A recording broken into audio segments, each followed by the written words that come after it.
মনে রাখবেন, যখন আমি একা থাকি তখন আমি ব্যক্তি, যখন আমরা সবাই মিলি তখন আমরা শক্তি। এই শক্তি নিয়ে আমাদের সামনে এগিয়ে যাওয়ার দরকার আছে না নাই?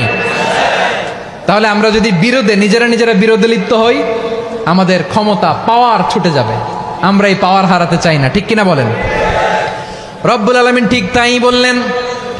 রব্বুল আলামিন বললেন, খবরদার, وَأَطِيعُوا اللَّهَ وَرَسُولَهُ وَلَا تَنَازَعُوا فَتَفْشَلُوا وَتَذْهَبَ رِيحُكُمْ وَاصْبِرُوا إِنَّ اللَّهَ مَعَ الصَّابِرِينَ।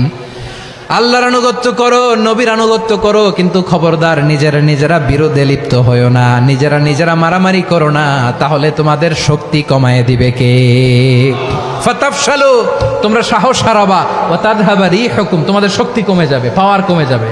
তাহলে আমরা যদি নিজেরা মারামারি করি, আমরা নিজেরা যদি বিচ্ছিন্নতায় লিপ্ত হই, আমরা যদি মতানৈক্য করি, তাহলে আমাদের শক্তি কমে যাবে, ঠিক কিনা? আমরা শক্তি কমাবো? আচ্ছা, ছোট্ট একটা বাঁশের কঞ্চি যদি আপনারা দেয়, পায়ের মধ্যে ধাক্কা দিয়ে ভাঙতে পারবেন না? এরকম বাঁশের কঞ্চি যদি 20টা একসাথে জোড়া লাগায় দেয়, ভাঙতে পারবেন?